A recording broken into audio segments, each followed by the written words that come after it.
All right, folks, welcome back from a great lunch. We want to welcome back to each of you.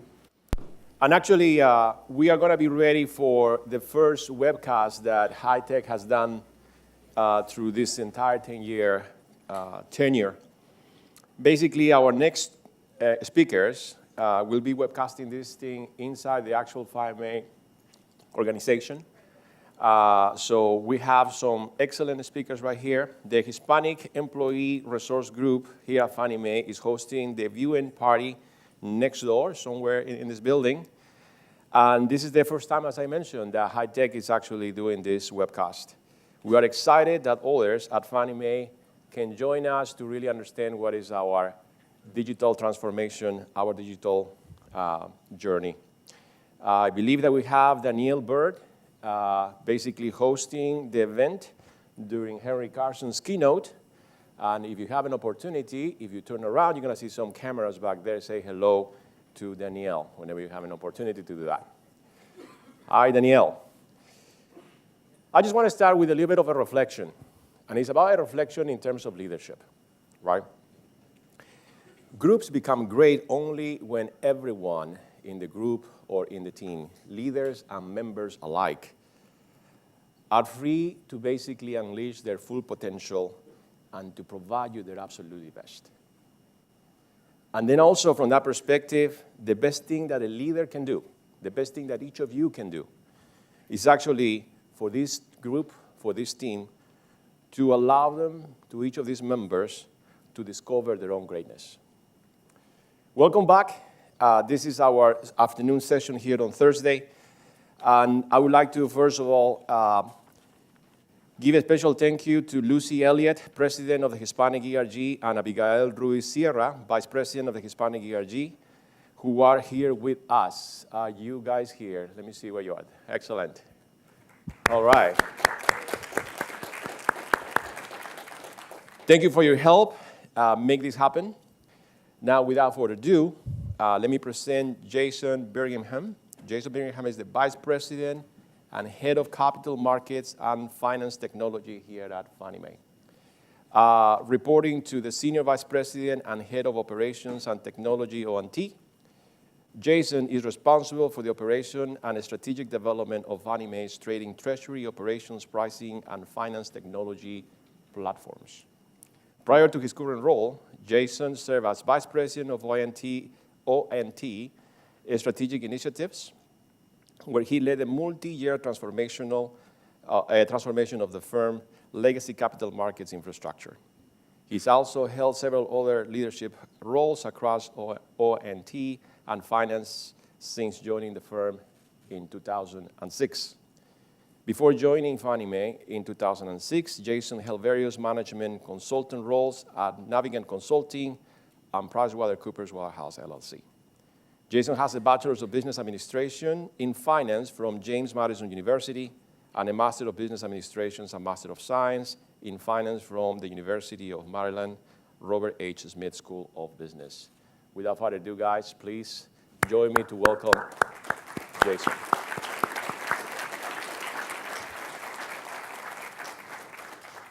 Thank you, Ricardo. I was walking out here and I looked up and I thought, what a way to start a speech. They've actually put the wrong bio up. And it's just a picture of me without a beard, which is probably 10 years old. So what do you guys think? Beard or no beard? What's better? All right, we made a good choice. It would have been really awkward if you guys said no beard. And I'm like, well, now I've got to give a speech in front of a bunch of people who don't like the way that I look. So thank you again, Ricardo. Good afternoon, everyone. As Ricardo mentioned, my name is Jason Birmingham. I am the Head of Capital Markets Technology here at Fannie Mae. We are delighted to be your host for the next day and a half for the HITEC DC Leadership Summit. Before we get into things, though, just a quick word of thanks. I want to say thanks to Andre and the HITEC leadership team. Another fantastic agenda for you all over the next day and a half. And a lot of work goes into putting these forums on, so thank you all. Thank you all also, or thank you also to the Fannie Mae team. The last couple months with you guys, whether it's the facilities team or the comms team and ops and tech, it's been fun to do this with you guys. So thank you. So Fannie Mae has been part of the HITEC family now for almost 2 years, and during that time period, I've had the privilege and the honor of serving as our executive sponsor for the relationship. And one of the things that stood out to me during that time is just how important family is to HITEC. Family is at the center of everything that HITEC does. You saw it in roll call this morning. You'll see it up here on stage later today where their personal leaders are sharing their stories. And you see it in the deep relationships that people have throughout the organization. So I was thinking today about what I would say during my remarks. I was looking for things where HITEC and Fannie Mae had things in common. And we both talk about leadership, and we both talk about technology a lot, and we both talk about developing leaders. But what I kept coming back to was family. Now, you may be thinking, well, what the heck does Fannie Mae have to do with family? But when you get down to it, family is kind of at the core of everything here that we do. So our focus on family begins with ensuring that banks and other lending institutions have the funds they need to create affordable housing. And whether that's a family that's looking to get a down payment with a mortgage with an affordable down payment, or they're looking for an apartment with affordable rent, our job is to help our customers serve those families. And this is an important job when you think about the fact that Fannie Mae owns or guarantees over $3 trillion of U.S. residential mortgage debt. So that may seem like just a big number, but what that really means in human terms is that 1 out of every 3 houses in the United States is either purchased or refinanced with the help of Fannie Mae.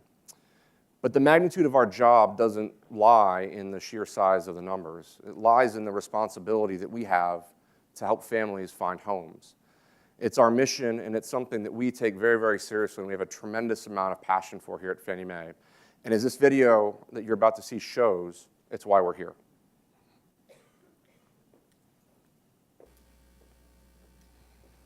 When America's housing market prospers, the rest of the economy breathes easier and grows stronger still. At the heart of the American housing market, there's Fannie Mae. Working at the heart of housing, in all markets, at all times, is a big responsibility. But if anyone is up to the challenge, it's a company with our resources, experience, and most of all, our diverse and talented people. We pour our hearts into everything we do because we know it makes a real difference in others' lives.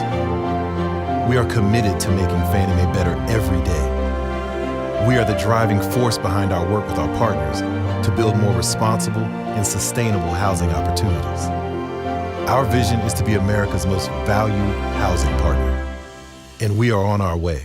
Let's continue to get stronger together to make affordable home ownership and home rental opportunities available throughout the country, always. Let's continue to make the heart of housing beat stronger today and in the future. Fannie Mae, at the heart of housing.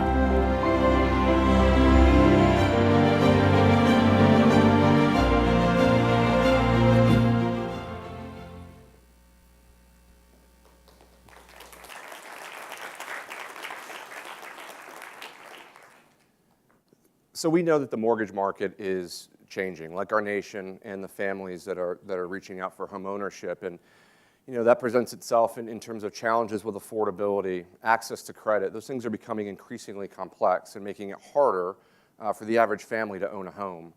And the weight and the burden of the mortgage life cycle makes it very difficult on our customers to operate efficiently, particularly our small and mid-sized customers. As part of our mission, we see it as our responsibility to help try and solve those challenges.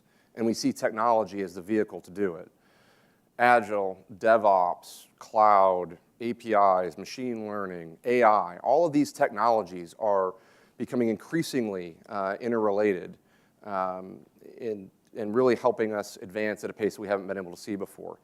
And as technology advances at that pace, we're able to start to tackle some of the challenges that we haven't been able to tackle in the mortgage industry to date. And when these technologies are combined with new advances in product development methodology and customer-centric design, we can deliver better solutions faster and cheaper. So whether it's simplifying the mortgage origination process or reducing the time it takes to close a loan, we feel that technology is going to be the key to a better answer.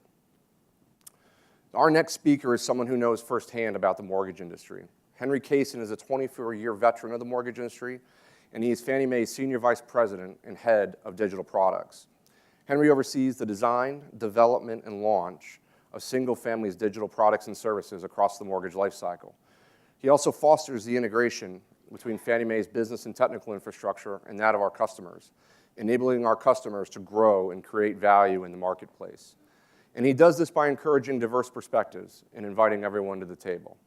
So with that, please help me welcome Henry Kaysen. Thanks. Good afternoon. I hope everybody had a good lunch. Before we get started, I think we didn't give you the message. We're casual at Fannie Mae. I see a bunch of ties and suits. I only took the digital role so I can wear jeans and tennis shoes every day. So, very, very excited to be here. Thank you, Jason. Thank you, Ricardo. This council represents two things that are very important to me and Fannie Mae. First, tech leaders like us in the room, we have an enormous opportunity to shape the future of our industries. And for me, I get to change the way we do in mortgage finance. It's a very exciting time. Second, I don't believe, and Fannie Mae doesn't believe, we can succeed at our jobs, or our companies can't succeed without embracing cultural diversity. So thank you again for this opportunity. So today I'm going to sort of split my speech into three areas. I'm going to talk a little bit about my early life and how that's influenced my career. I don't really like to talk about myself, so it might be a little awkward. Second, we're going to sort of transition to the relevance of the Hispanic market to Fannie Mae's mission and how we're using digital and technology to serve that market. And then last, I'll spend some time talking about, Jason covered the tech stuff. I'm not going to spend any time on tech. I'm really going to talk about cultural things we're doing within digital to actually create this culture of innovation at the firm. So, I grew up in a military family. My father was a private in the Army, grew up in South Georgia, and was on a plane headed to the Bay of Pigs. When that went south, he took a right turn, and they landed in Guatemala. And that's where he met my mother, a Guatemalan woman. I was born in Guatemala. I grew up, most of my early days, between 0 and 7, I grew up in Guatemala and then used to travel back for summers until age 12. And what I remember most about Guatemala and growing up there was this family, this culture of family. I was always surrounded by people who loved me. I always had a support structure, whether it was aunts, uncles, grandparents, cousins, and I've carried that forward with me wherever I've gone. Also for me in Guatemala, birthdays were special. We used to love the birthdays. We went over the top, piñatas, lots of people, and it was a way to celebrate that person. And then last, another memory that I carry forward with me is my grandfather. He was my hero. He was more than a grandfather to me. He was a teacher and a mentor. I remember, I think I was 6 years old, and my brother was 4. We were playing out in the garden, and my grandfather had a bunch of lemon trees, which he loved. These were his trees. One day, we decided to pick all the lemons off of 2 of the trees and throw them into the street. And, at the time, you're 6 years old. You're thinking you're having fun. This is cool. And then after you do it, you're like, oh, my God, what's going to happen? We're going to get in trouble. My grandfather comes home from work, and we're expecting to get it, and he pulls us aside, sits us on the porch, and he proceeds to talk to us like adults and use it as a way to mentor us. Why did you think that was the right thing to do? What could you have done differently? And it really stuck with me, approaching that situation with 2 kids and really using that as a teaching moment. So these early memories are, I bring this sense of family to work. We try to build teams where it's all about the team, not about the individual, myself included. To this day, I send birthday messages to everybody that works for me. And I spend the time writing out a personal message for a minute, and it allows me to connect with that individual who's having a birthday. It allows me to make them feel special and part of the team, part of the family. And because of the influence of my grandfather, I am a big advocate for mentoring and coaching, as well as welcoming diverse viewpoints. The other part of my early life that brought to my career is adaptability. Growing up in a military family, every 3 years, you traveled somewhere else. And so I got to live all around the world, Germany, Japan, Panama, Alaska. And so when you move often, you have to get adapted to new cultures and new people. You have to learn to live within those communities. You have to learn to work and make friends with people of different backgrounds. And so these are some of the experiences in my early life that have shaped who I am today. And I carry these principles into my work ethic and leadership style on a daily basis. So we'll transition into Fannie Mae. So 25 years ago, I started at Fannie Mae, just less than 25 years ago. My first job was working in a call center, taking phone calls on the noon to 8 shift. It was actually the best job I've ever had at Fannie Mae. And not because you were taking calls, but it was actually a way for me to learn Fannie Mae's business, because I was supporting the technology that our customers use to do business with us. So for 18 months working on that hotline, I got a great foundation that serves me to today. There's problems that we're solving today that I can look back in 25 years and go, oh, I remember how customers transact servicing transactions with us because I supported that technology. It was also the first time that I got to hear the voice of the customer, right? And really understand what our customers wanted and what they needed. And I've carried that forward with me as well. And in my current role, it's extremely important because everything we're doing around digital is putting the customer at the center of everything we do. It was also my first experience with a boss who didn't treat me as an employee, but treat me as part of his family, and was really a mentor for me. I remember about 4 weeks into the job, I'm a big introvert and I like to watch people. So I'm sitting at my cube watching people take phone calls, put the phone call on hold, get up from their desk, walk out of the room, 5 minutes later come back and pick the call up again. And I was like, oh, this is strange, what's going on? So about after a day, I got the courage to ask someone, I go, what are you guys doing? Oh, we're faxing order forms to our customers so they can sign up and get new software. I was like, oh, wow, that's not pretty efficient. And so I went to my boss at the time, his name was Paul Jackson, and I asked him, I have this idea, do you have a problem if I implement it? And he goes, no, that's why we hired you, Henry. You're empowered. Make it happen. And sure enough, we implemented the idea. We were able to save tons of time, access more calls to customers, and it was really, really a good showcasing example to me of what empowerment can do if someone feels empowered, the things they can get done, versus being told what to do, letting them figure out, feel empowered, and go do it. So Fannie Mae has been a great fit for me. It's still a good fit for me. I've spent the last 25 years working in and out of business and technology, living these values that I learned early in my life. And I've created this personal sense of commitment to retain and grow diversity along the lines of race, culture, gender, and thought.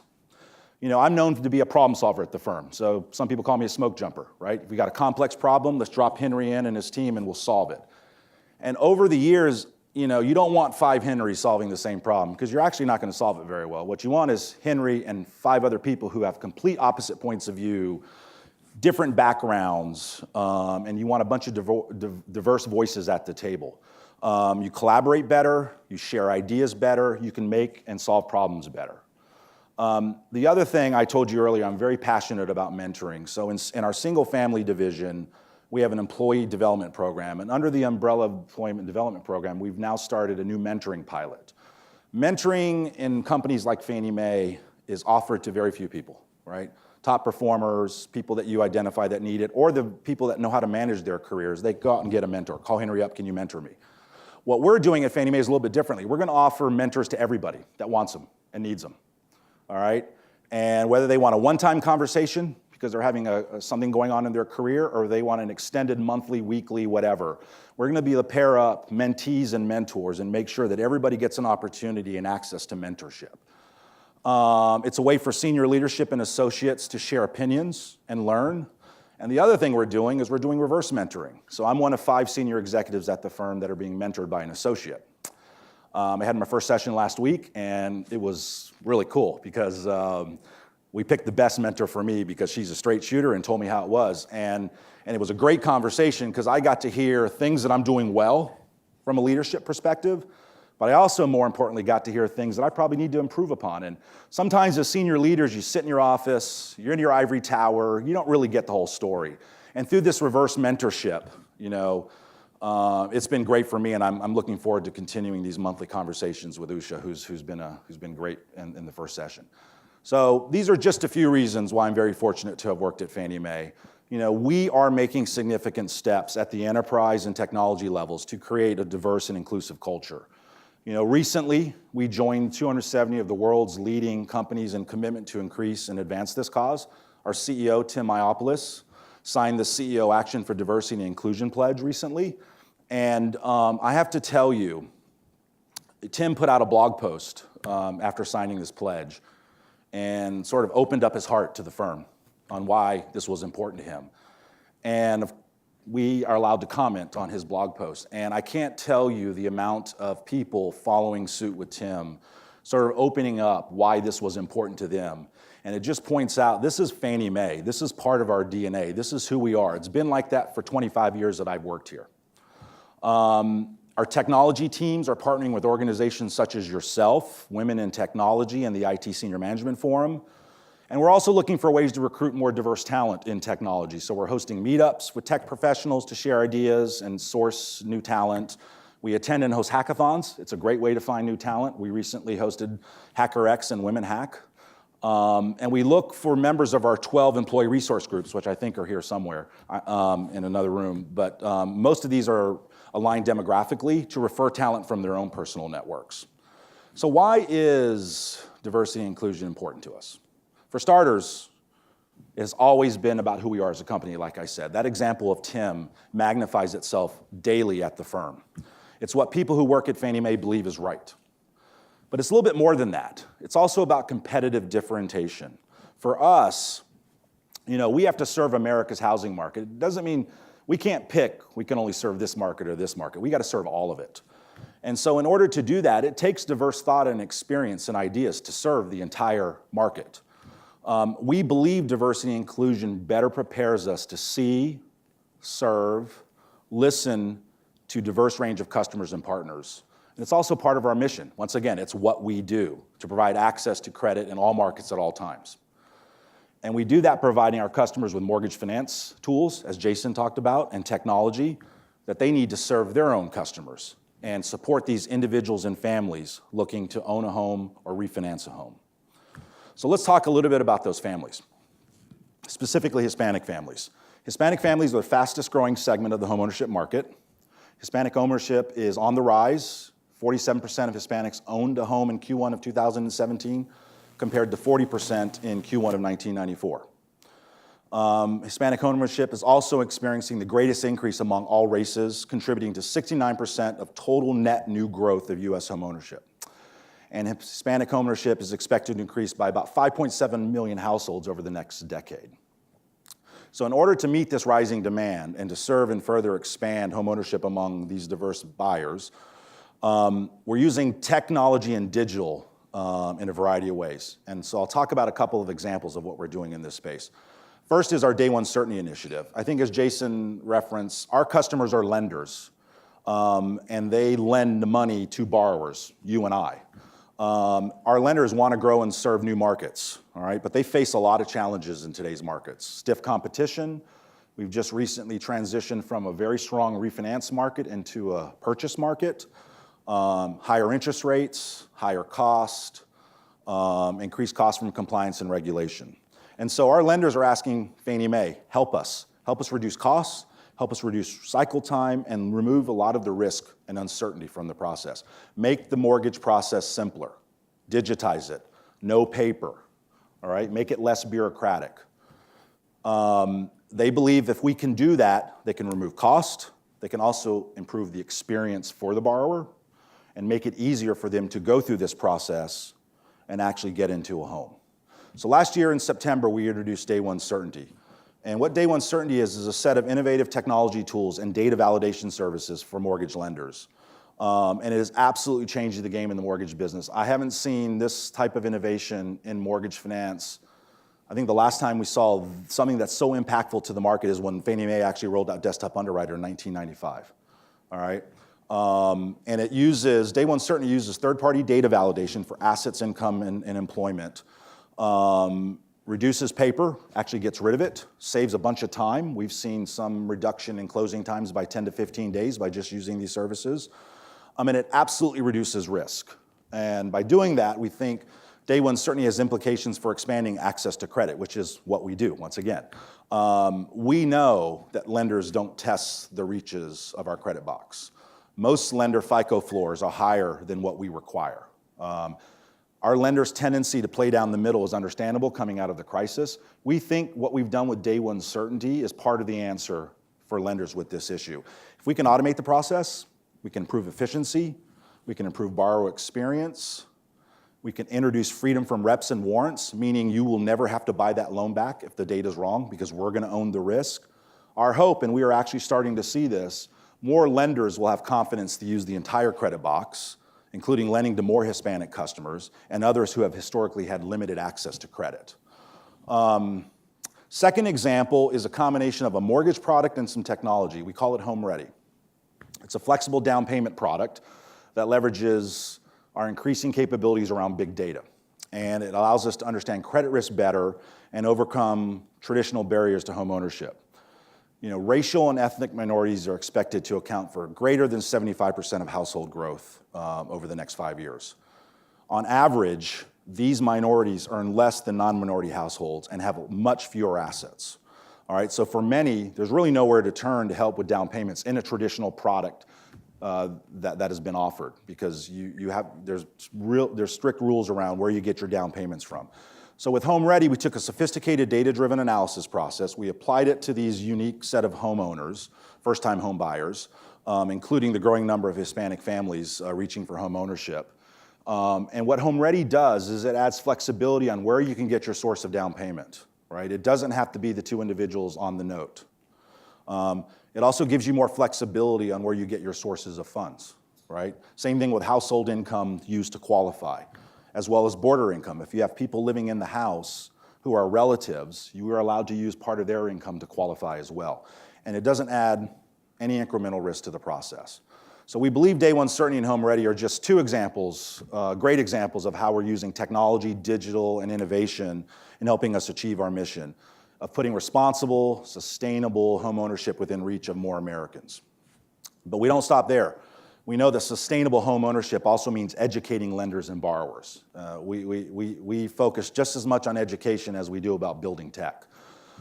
We've developed a Spanish language portal where our customers and their customers can go and in Spanish read dozens of mortgage resources and loan origination documents for them. So they can actually get understanding of the process, of the products being offered, what's available to them. We also have a marketing center, and we provide with our lenders in this marketing center customizable Spanish language Home Ready marketing materials, which allows them then to take that, co-branding it with their brand, and marketing it out to their potential customers. So we believe these tools help foster responsible and sustainable home ownership. And these are just a few ways Fannie Mae is combining, once again, technology, innovation, and our commitment to serving increasingly diverse country. It's a very exciting time for us. Very exciting time to work at Fannie Mae. Very exciting time to be a Fannie Mae partner. And it's actually a very exciting time, I never thought I would say this in my life, to actually go through a mortgage process. We're not quite there yet, but we're getting close. All right, so now we'll switch into something that I've been focused on for the last 9 months. So prior to September of last year, I was our chief data officer and spent 3 years sort of looking internally, trying to get our data and our data infrastructure, replatformed. About 9 months ago, I was asked to lead our digital transformation within Fannie Mae. And so digital for me is less about the tech. And it's a way, we're using digital in a way to change the culture at the firm. All right, especially as we think about our customers. We want to have an innovation culture. We want to be known as the innovative force in mortgage finance, okay? We also know our customers and their customers, especially millennial home buyers, now want this sort of consumer grade experience like they get from Amazon or Apple, right? And we are now starting to see where borrowers will not do business with a lender if it's not easy. All right? And so we're applying some of these key learnings in our B2B service. So when I took on the role in September of last year, first thing we did is we set up visits to a number of companies that are viewed as innovative companies. And some of you may be in this room, and I'm sure when you hear the names, you would know who they are. And instead of going to those companies and focusing on tech or their products, what we did is we went to these companies and said, what are you doing differently from a leadership perspective that is creating this innovative culture, right? How can Fannie Mae tap into that? And through 30 visits, roughly, we saw three things sort of rise to the top in these visits. First, every one of these companies, or most every one of these, really had this culture of empowerment. I go back to my first job with Paul. you could see it with the people, because we would talk to all levels. We wouldn't just sit with the CEO or the CIO. We would make sure that we talked to all levels of the organization. And you saw people feeling like they owned the how, right? I get to make decisions on the how. And we saw leaders focusing on the what, right? We also saw leaders, really transitioning away from telling people what to do to being more mentors and coaches, all right? And really unleashing the power of the people. It was amazing seeing some of the things we saw. The other thing we saw was a different way to collaborate. Fannie Mae is a very collaborative culture. I would sort of take collaborate and equate it to nice. Everybody likes everybody at Fannie Mae. I'm not so sure we really collaborate the way we should be doing. And what we saw at some of these firms is someone bringing forward an idea and sitting around a table with 6 people, all have different roles, diverse backgrounds, really attacking that idea, making it better, right? Having a conversation around, I challenge this or I challenge that. Have you thought about this? And the person who brought the idea to the table wasn't getting upset about it. He or she was welcoming that feedback and incorporating it into the idea. So you had these divergent viewpoints and this ability to give and receive tough feedback, which led to much better outcomes. I remember sitting in a 30-minute session where the idea that started the conversation was much different and much better after 30 minutes of 5 people sitting around the table. It was fascinating. And then the other thing that every one of these companies had was test and learn, right? If you talk to most of these firms, once again, a lot of you in this room, I'm sure, they felt failure was necessary in order to innovate. You have to be able to fail and learn from it to make your product better. We're not very good at Fannie Mae at that. It's one of the things we're really trying to change. It's not about perfection to the plan. It's about putting a stake in the ground, learning from it if it doesn't quite hit the mark, and moving on. Getting smarter and understanding our customers better. So we're doing these 3 things in the context of what we call our digital operating model, right? It's about, when we talk about digital operating model, it's really a way for me to change the culture in the firm. It's really a way for me to take my team, my direct reports, and have them be more mentors and coaches and stay out of the way of people. Just step out of the way. It's really hard because our first instinct is to dive in and solve problems for people.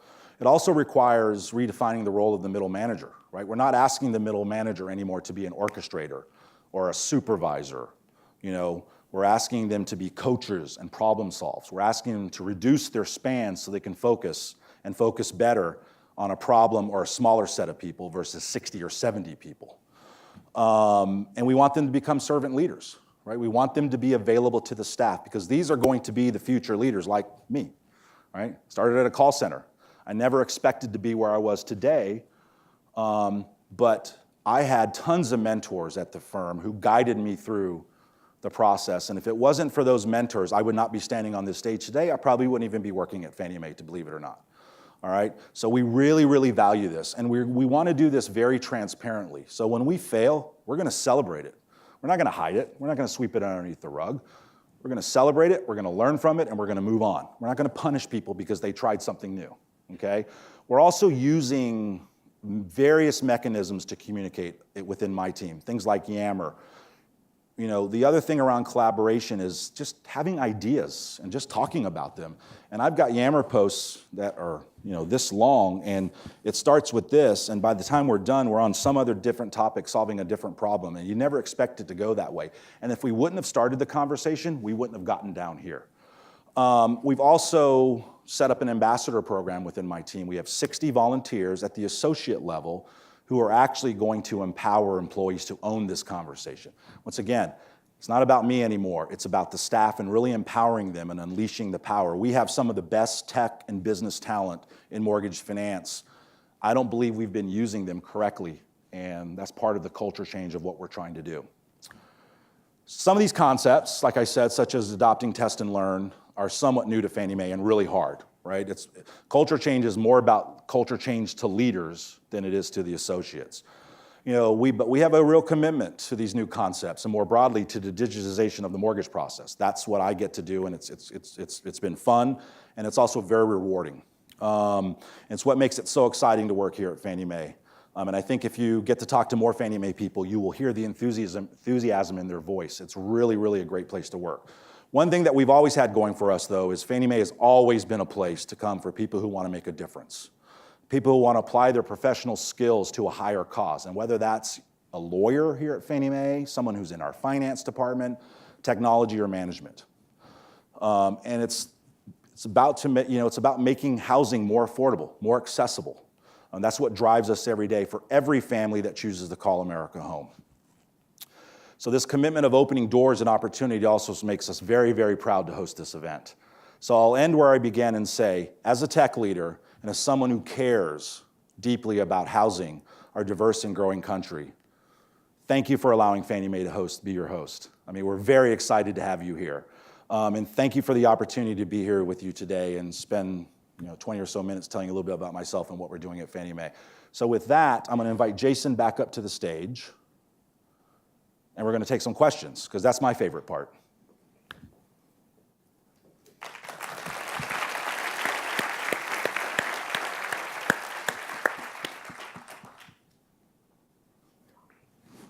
There's some mic runners, I think.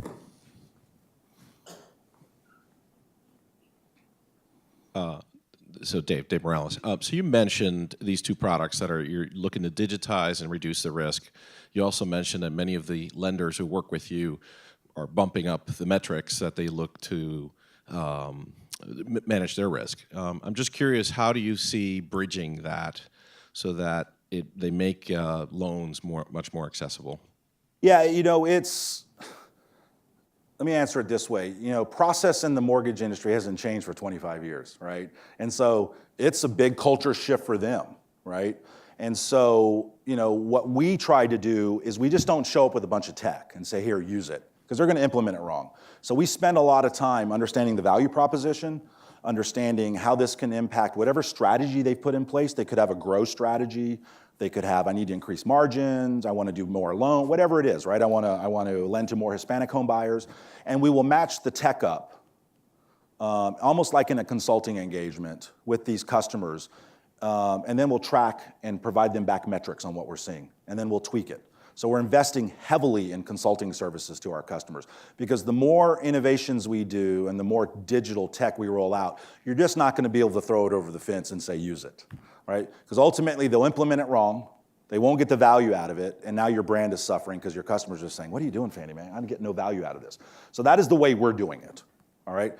So it's about incrementally, if I've got a customer in 3 different channels, wholesale, correspondent, or retail, we'll start with one channel first. Right? And it's also about winning the hearts and minds of different personas within the framework of a customer, because some personas, like a loan officer, may not be incented to do this, right? And so it is very complex, but so far so good. Thank you for that. Yes?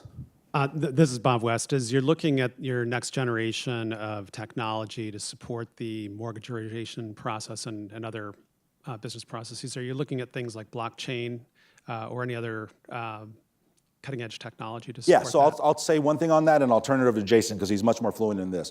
So, part of our, we define digital in 3 ways, and one of the ways we define digital is our digital core, which is our tech platform. So within the context of that tech platform, all the things that Jason talked about are included in that. I think what makes us a little bit different is everything we build it in a way that we want to give it to our customers. So for example, when I was the chief data officer, we built a 300-node Hadoop cluster in AWS. But we built it in a way that if I've got a small customer who can't afford to build a Hadoop cluster, we can start slicing off pieces of it and give it to that customer, all right? So all of the players around tech, we're in that, but Jason can give you a lot more detail on what we're doing with blockchain specifically. Sure.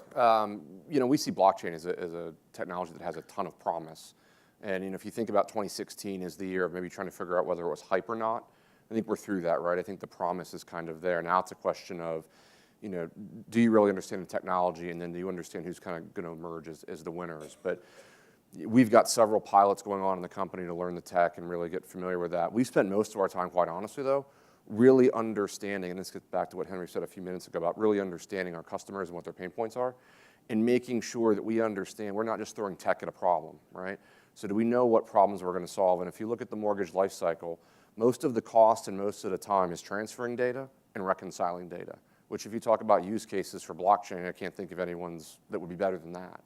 So, a lot of it is going to be the strategy. How do you roll this out to customers? Some of our small customers, we're having time just explaining what it is, right? The concept, let alone getting them onto it. So a lot more work to go. There's a lot of things that need to mature, I think, in the industry. The technology needs to mature. The performance isn't there for large-scale transactions yet.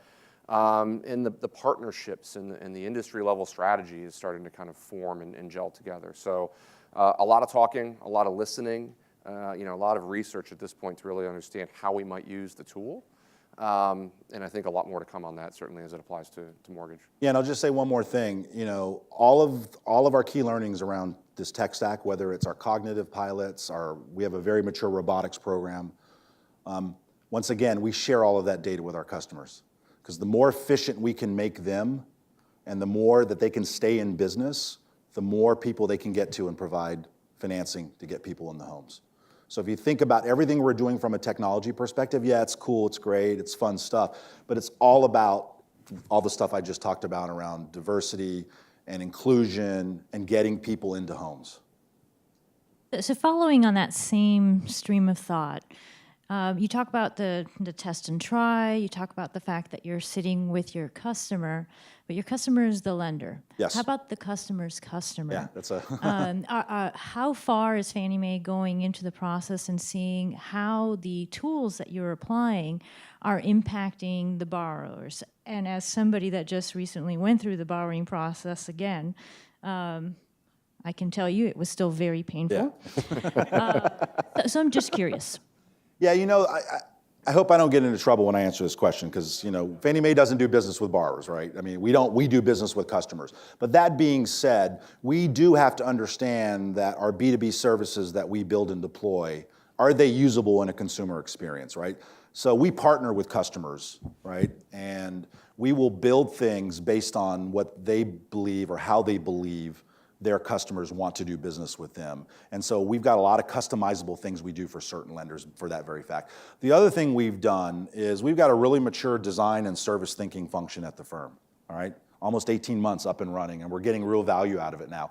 We are now starting to sync up our design services with our customers' design services, where we can then integrate sort of the journey work we've done in terms of how our customers want to use our tech and the journey work they've done and how their customers want to do business with them.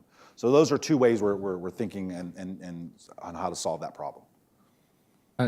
I do want to tack onto that question as well, because I read a study from Pew Research that said that Hispanic Americans don't participate in in financial markets and financial products as much as many of the other major groups. Like they mentioned, like 401ks, even in companies that offer matching, a lot of Hispanics are not participating to the same percentage as other groups. And I've seen firsthand, like Hispanic families where, like, I had a very good friend, his parents, they, for lack of a better term, were putting their money under the mattress, right. Where it's like they were saving $100,000 to buy a home, but by the time they saved that much, the average home was $200,000, and by the time they saved $200,000, an average home was $400,000, right? And so I know you mentioned a lot of what you do is around education, but having gone through the home buying experience a couple of times, I know that even things like understanding how much house can I really afford, those kind of tools can be very helpful. But it took a lot of work on my part to kind of really get a good answer, right? And I think there's a lot of legalese around, what you want to say there, or how much people can really it's a great question. Once again, we're attacking this problem in multiple ways, and I used a couple of examples. One is through education in the language of the minority, right? So, we've got, our Spanish language documents are great. The other thing we're doing is like what we did with Home Ready. Home Ready was built to target certain sets of people, right? The people that are putting cash under the mattress, the people that have extended families living in the home, right? And if you sort of use all of their income and their assets, you can have enough assets to close, whereas traditional mortgage products wouldn't allow you to do that. And so Fannie Mae has to innovate around our mortgage products itself in order for us to get to these diverse communities, right? And then you're starting to see tech. We're platform agnostic, right? I think we did a study where lots of minorities would rather use their phone than a computer. So everything we do will be mobile enabled for that very reason. Not because we want to do mobile in a B2B. Once again, we want to be able to provide that type of tech to our customers so they can get to those home buyers. So it's not just one way that we're thinking about it, it's multiple things around, especially in my case, sort of what we're trying to do with digital and digital transformation. Yeah, I think that's a great point too. It's not because necessarily they prefer the mobile experience, but sometimes that's their only That's their only device. connection. Yeah, absolutely, absolutely. And this is where the design thinking has been transformative for us. In the old days, like I said, I've been here a long time. In the old days, Fannie Mae would just build something and throw it over the fence and say, okay, figure it out, Mr. and Mrs. Lender, right? We've actually done very in-depth work in understanding not just how our customers want to do business with us, but individual personas within those customer shops, right? So we know a loan shipper, and this is the person that delivers loans to Fannie Mae, average age is over 50 and doesn't like technology, right? So we're able to take that persona data and match it up to our tech build and actually now start targeting certain types of tech to individuals within a customer shop versus the old way was one size fits all. All right, so it's pretty exciting on how we're starting to blend a lot of the design thinking and service design into our agile factory, as we call it, and then blending it with all the new digital tech. It's amazing the things that we're able to do and do them really, really fast. Can you share about any of your experiments that failed and how it affected the culture, what you did about it? You can answer that one. Send it to the technology guy. Let me think of a good one. I try to forget about those. That's part of test and learn. They don't tell you about is to forget about the failures. I'll say this while I try to think of an example because they happen every day. We try to bound these experiments, right, or these test and learn opportunities in small enough increments that if they do fail, right, they aren't huge disasters. So I think in the past, right, when you had waterfall sorts of delivery, these 1 year, 2 year, 3 year sorts of builds, and you flip the switch and hope the lights came on, tremendous amount of risk in doing that, right? So as we've transitioned into Agile and DevOps, right, and really gotten, Henry's mentioned design thinking, understanding what people really need, not only for us, right, because we would flip stuff over the wall, but even our customers, right? Our customers would think that they knew what they wanted, and you would build it, and they're like, no, that's not really what we want at all. So, those methodologies have allowed us to really shrink down what we're delivering, and we're getting feedback constantly along the way. We have, customers that are really engaged in helping build out these new tools for us. And so the risk of failure is a lot lower than it used to be. And I think that's an important point in test and learn. We've done things, I'll just give you an example on the trading floor to the extent that I can. We've rolled out new features for our traders internally that we'll eventually roll out to other people in the marketplace. Our traders, and they're not a shy group of people, right, have completely just, panned some of these things. But the point was we didn't interrupt business, right? We gave them other options they could look at very quickly. And that failure, right, that's just, we don't look at it even as failure, right? We look at it as feedback that we can take and make the product or the feature or the capability even better. So, I would say it's, along those lines where by shrinking the increments and reducing the risk, it's easier to fail. And then, Henry talked a lot about culture. That's something we're actively working on.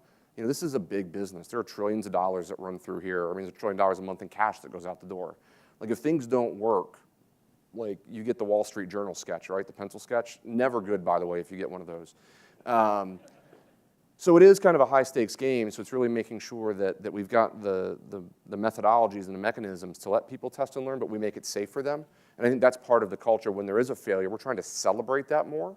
I know that's something I'm trying to do more of. I'm not terribly great at it yet because I think about the $1 trillion of cash that has to go out at the end of the month. But that's something that culturally, I think as leaders, we all need to do a better job of because it's hard, right? You've got somebody invariably who's breathing down your neck on an answer, and you've got to give your teams that air cover to say, you know what, we learned something and we're going to be better off next time around. Yeah, and for us and for me specifically is, don't pick up the phone and say what went wrong. Just even simple things like that, right? It's how can we help? What did we learn? What do you need? And that's really the cultural aspects of from a leadership perspective that myself and my leadership team, including Jason, that we're having to work on because we want to walk the talk. Because if we're walking the talk and talking the talk, then our staffs will believe us. I'm not sure a lot of them will believe us when we say, yeah, it's okay to fail, right? and then over time, that just becomes the norm.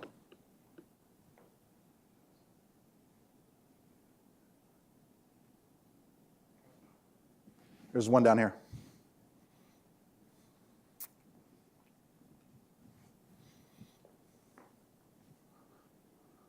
So I have a question for you guys.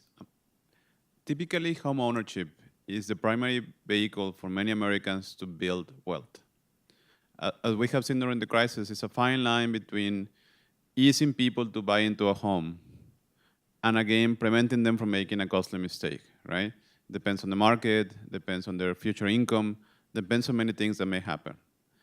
So how is this technology helping people to be aware of some of the risk that they are going to take when they have this loan?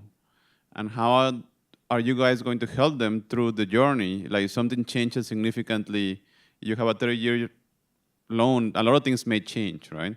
How can they adapt to how life is changing and use these applications to have a closer interaction with you? Yes, I'll give you two examples, and then maybe Jason can follow up. In one area, we've spent a lot of time understanding property values. And if you think about the last crisis, a lot of it had to do with inflated property values and then property values dropping. And so we're providing a lot more certainty around what we think the property is really worth. All right, so that's an area of tech that we've invested heavily in.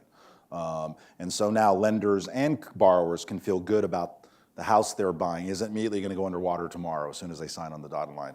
The other area is in the back end of our business in servicing. We got a technology product called SMDU, and that's the ability for borrowers, when they do get into trouble, the ability to quickly and easily work out their loan, right, and modify it. So instead of, I'm making this example up, but instead of a 30-year fixed, maybe you signed a 15-year fixed when you did your loan 6 years ago. And then you realize, someone lost a job in the family, you can't make those payments. You could modify that loan to a 30-year fixed and reduce your payments. So we do have a bunch of technology around how we can help customers, because ultimately we'd rather work the loan out versus it go to foreclosure, right? There's lots of ramifications to foreclosure, and more importantly to families. Forget about just the cost to Fannie Mae, but just disrupting of families. And so we're developing a lot of tech in there, as well as identifying potential problem areas before they even happen and getting assistance. So we have huge call centers that borrowers can call in and get help, right? Whether it's, what's the difference between a 15-year or 30-year fixed mortgage, or on the back end, I need some help, right? Even if it's short-term help for 2 months. All right, so we've got a lot of tech. I don't know if you have any examples around it. No, I think it's really one thing, but applied two ways. I would say education. Henry talked a lot about educating the borrowers and the resources we made available. I think a lot of what we've done too during the crisis and post-crisis is helping our lenders have better conversations with the borrowers up front. So it's a soft skill. I don't know how you measure that, right? But I think part of that was just having them think differently about the obligation that they have in the process and making sure that they aren't putting people out of reach. So that would be the only thing that I would add. Yes. So I'm going to ask the question that a lot of the small tech firms really want to ask you. Could you speak about your diversity program in terms of your suppliers and small business networks and how you're bringing them into Fannie Mae? Yeah. So diversity is something that has been a fabric or been in the fabric of Fannie Mae for a long, long time. This is when I wish Stephanie Barr, our Chief Procurement Officer, was here, because she could talk for an hour on everything we do with supplier diversity. But it is a big, big focus for us to make sure, we aren't kidding when we say we want diverse talent involved in the conversation. That's not just lip service, right, because we're at a conference and talking about diversity. We really do believe that you get a better solution, and whether that's employees or whether that's the service firms that help us get our job done. We really do believe that you get a better result when you've got diverse perspectives at the table. So, happy to answer some questions for you offline. This is when the little lawyer in the back of my head tells me to stop talking. But I'll answer. We do have specific targets for some of our big suppliers on, percentage of their business has to come through diverse suppliers, minority owned. Yes, exactly. Absolutely. Yep. Absolutely. So.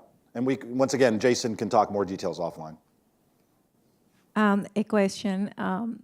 Technology is moving very fast right now. How do you ensure that you always stay relevant and current with the technology that is going on, and how do you assimilate and embrace the relevant technology? Yeah, it's hard to do, right? Because it is moving so fast. So we've got sort of a bifurcated approach at Fannie Mae. We have an innovation group outside of my team that is really looking at what we call Horizon 2 or Horizon 3 type of tech. So we can actually get and touch that tech, 18 to 24 months before it's ready. So we've got a team that's really focused on looking 2 to 3 years out. About 18 months ago, we started there with blockchain, and now we've moved it out of there into Jason's world because we think it's ready. So that's one area. The other area is it's really about empowerment. We want our staff to be well-versed on this and bring it in. So if there's a better tool out there, right, bring it in. Let's figure out how we can use it. And I think a lot of things you're starting to see in our DevOps area that Jose is running is we're starting to see them bring some of that stuff in and start adding value. So we want the staff. We don't, once again, we want to be driven by me or Jason to say you can only use these 3 tech tools, right? I've got 1,500 people that report into my group. That's more than enough to do all the research and development we need for any type of new tech, staying current on tech. And then lastly, we have very, very good training program around all this stuff. And whether it's sort of tech that's part of our kit and our stack today, or whether it's emerging tech, we invest heavily in that. The one thing I would add to that is, all of those things are helpful. Right? The only way, at least I believe, that you can really come close to staying up to date is if you have a culture that promotes that continuous improvement. Right? If you have people that work in your teams that are just constantly intellectually hungry, right? They're asking why all the time, or they're asking how can we do it better. That is one of the things we are really focused on, is how do you get that energy coming from the bottom of the organization up through the top? Because then people are looking at, okay, I've got a problem. I don't have the tools that I need right now to go solve that problem. Where else could I look to get a solution? And that's where I think culture really translates into results. Sometimes it's hard, we talk about culture, but that to me is the clearest example of where you can take the way that your teams behave and the way that they're empowered and the way that they're thinking and really get to a better answer faster. So. Yeah, I think we're done. I think we ran out of time. I could talk all day. I could answer questions all day. I love it. Thank you very much for your time. Thank you for allowing us to share our thoughts with you.